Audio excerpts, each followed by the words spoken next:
Olá, meus irmãos, Deus os abençoe em nome de nosso Senhor Jesus Cristo. É um grande privilégio para mim estar aqui para mais uma conversa. E dessa feita eu quero comentar alguns parágrafos da mensagem Não Te Enviei Eu, baseado em Juízes, capítulo 6. Uma grande dificuldade que muitas pessoas encontram nesses dias em que nós estamos fazendo, e isso vem de uma pergunta muito importante. O que devemos fazer depois que o profeta saiu de cena? Qual a continuidade para o povo que segue a mensagem do mensageiro de Malaquias 4? Nós temos esse princípio primeiramente no livro de Josué. Logo depois que Moisés saiu de cena, então Deus comissiona Moisés e ele tinha que agir de acordo com a comissão. E a comissão de Josué era permanecer com tudo aquilo que havia dito ou pregado Moisés. Ele deveria meditar dia e noite para ter o cuidado de fazer tudo quanto estava escrito nos livros de Moisés. Ele não deveria se desviar nem para a direita e nem para a esquerda. E esse é um princípio muito importante para a igreja dos nossos dias. Qual a nossa comissão hoje? Nós não temos que ir para a caverna e esperar que um anjo apareça para nós. Nós não temos que esperar que 7 anjos desçam da eternidade para nos comissionar.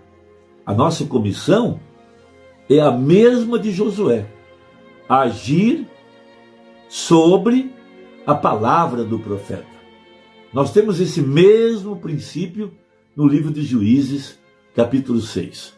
Veja, Juízes 6, do versículo 7 ao 10, Deus envia um profeta para trazer o povo de volta à fé original, de volta ao poderoso Deus desvelado, aquele Deus que tirou o povo do Egito com mão forte, debaixo da mão de um profeta, vindicado com um pilar de fogo. Veja, o mesmo Deus que abriu o Mar Vermelho foi o mesmo Deus que abriu o Rio Jordão. Veja, os alimentou por 40 anos. Veja, e esse profeta prega então um retorno à fé original. A mesma coisa temos em Atos dos Apóstolos. Veja, qual que era a comissão da igreja? Ensinar tudo aquilo que Jesus havia ensinado. Eles deveriam permanecer com cada ensinamento pregado por Jesus Cristo. Então Gideão recebe a mesma comissão. Depois que ele ouviu o profeta, veja, então Deus o chama. Deus vê nele um homem valoroso, porque ele era um homem escriturístico, que seguia um Deus escriturístico com sinais escriturísticos. Agora, veja, versículo 14. Então o Senhor olhou para ele e disse: vai nessa tua força e livrarás a Israel da mão dos midianitas. Porventura não te enviei eu? Então, baseado nessa escritura, o profeta prega a mensagem: não te enviei eu? Muito importante isso. Qual que era a força de Gideão? Sua força era um posicionamento, uma fé clara na mensagem da hora. Veja, ele cria na mensagem do profeta, ele cria num Deus escriturístico, ele havia ouvido a mensagem pregada pelo profeta. Então, logo após a mensagem ser pregada pelo profeta, qual a comissão que segue ao povo que vem depois dos dias do profeta? Permanecer com aquilo que o profeta pregou. Veja, e agir sobre a palavra. Porque se é um profeta vindicado por Deus, comissionado por Deus, a palavra que saiu da boca daquele profeta não vai voltar vazia, mas ela cumprirá o propósito para o qual ela foi escrita ou pregada. Isso é Isaías 15, verso 1. Então veja, a força de Gideão estava de que ele cria na mensagem pregada por Moisés. Ele perguntou, veja, o que é feito de tudo aquilo que nossos pais nos contaram quando saíram do Egito? Era aquele Deus que ele se referia. Nós poderíamos fazer a mesma pergunta. O que é feito daquelas obras maravilhosas, daquele poder sobrenatural que manifestou na vida do profeta? Agora veja o que diz o Mumbrana. Veja, na mensagem Não Te Enviei Eu, parágrafo 40, referindo-se agora à mensagem profética. Agora, nós descobrimos que antes de Deus alguma vez mandar libertação para o seu povo, veja, libertação. Agora, quero que você capte isso para o que vem a seguir. Antes de Deus mandar libertação para o seu povo, ele sempre envia um profeta para notificá-lo, e sempre envia o seu profeta, porque na maioria das vezes as pessoas não leem e estudam a palavra de Deus. Eles simplesmente se unem a uma igreja e se deixam guiar naquilo. Elas não se assentam e leem. O Espírito Santo, ele se alimenta da palavra. Veja que declaração maravilhosa. Jesus disse: nem só de pão viverá o homem, mas de toda a palavra que sai da boca de Deus. Então, se quando você se salva, a melhor coisa a fazer é se assentar com a sua Bíblia e constantemente lê-la. Isso te edifica. Veja você o que Deus fez. Não é como ler algum romance. Você terá de tal modo que você pode firmar sua alma em cada pontuação naquilo. Isso é correto, porque é a palavra de Deus. E você, toda vez que Deus diz qualquer coisa, você sabe como pontuá-lo? Com um amém. Isso é correto? Assim seja, quer dizer. O que ele disse é correto. E então devemos pontuar toda a palavra de Deus com um amém. Quando Deus diz, digamos, você deve e não deve, e assim sucessivamente, diga amém, amém. Não diga, bem, eu creio que isso deve ser dessa maneira. Apenas diga amém ao que ele disser, aquilo resolve isso. Então permanecer, agir de acordo com a palavra. Seguindo um pouquinho. Então veja.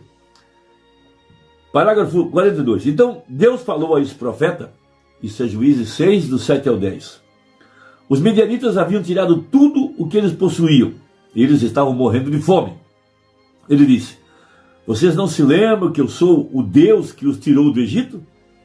Não sabem que realizei todos os meus milagres lá embaixo no Egito? Não sabem que eu abri o mar vermelho? Isso pregado pelo profeta.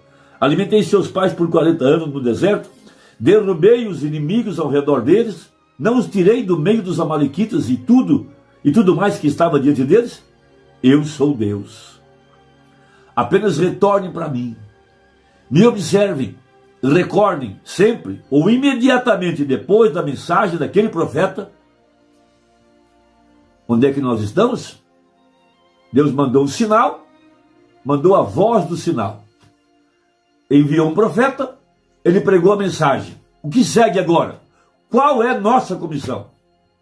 Nós não temos que ir para a caverna e encontrar o anjo outra vez. Nós não temos que esperar que uma constelação de anjos venha do céu para nos comissionar. Qual é nossa comissão? Tomar o livro e comê-lo. Essa é nossa comissão. Agir sobre a palavra. Eu tenho insistido nisso porque tenho visto muito desvio da palavra. Tenho visto muitos pregadores pregarem suas próprias mensagens e apoiar com alguma citação do profeta, mas não estão pregando a palavra corretamente. Não estão pregando a mensagem. Veja, especialmente esses que estão agora alardeando a era da noiva.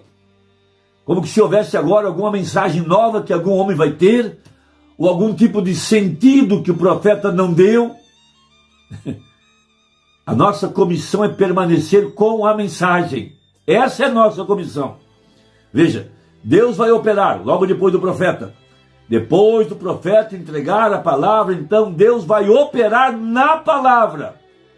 Que sentido existe em Deus trazer um profeta com todo o sobrenatural ao redor dele? Visões, a comissão do anjo lá na caverna, assim como a Moisés foram dados 2 dons, a ti é dado 2 dons. A comissão dos 7 anjos que desceram na montanha, o pilar de fogo, todas essas gravações, todas essas mensagens. Qual é o sentido disso? Senão agir de acordo com o que está escrito. Veja, Deus vai operar depois do profeta entregar a palavra, então Deus vai operar na palavra. Primeiro isso tem que surgir. A palavra tem que ser pregada primeiro. A fé vem pelo ouvir e ouvir a palavra de Deus. Um verdadeiro profeta se firma com a verdadeira palavra de Deus e não a compromete de modo algum. Veja, mas diz ao povo que necessário vos é nascer de novo. Por quê? Sem nascer de novo, não podemos ver o reino de Deus. Sem nascer de novo, não podemos entrar no reino de Deus. Veja, a promessa é para vós, para vossos filhos, para aqueles que estão longe, tantos quantos o Senhor nosso Deus chamar, se ele é um verdadeiro profeta. Então, se ele não é, ele não dirá, abre aspas. Bem, agora nós acreditamos que quem é nós? Veja, não Deus e seus profetas, e Deus e seus anjos, e Deus e sua palavra, eles dizem que os céus e a terra passarão, mas minha palavra nunca fará, nunca há de passar. Se alguém adicionar ou retirar qualquer uma das palavras da profecia desse livro, o mesmo será tirado do livro da vida. Então veja, você, o profeta real e verdadeiro, permanece com a palavra. E nossa comissão qual é? Permanecer com aquilo que pregou o profeta. Não nos desviarmos, nem para a esquerda, nem para a direita. Pregar somente o que ele pregou. E viver de fé na palavra. Não tirar nem acrescentar nada. Porque é um profeta escriturístico. E Deus vai agir sobre a palavra pregada. Porque essa palavra veio da mente de Deus. Foi expressada por um profeta. Pregada, tornou-se a palavra falada. Então Deus agirá de acordo com a palavra. E nós temos que agir de acordo com a nossa comissão. E veremos os milagres e as obras poderosas na nossa vida. Irmão, Deus te abençoe, espero que tenha ajudado. Até a próxima, se Deus quiser, em nome de Jesus. Amém.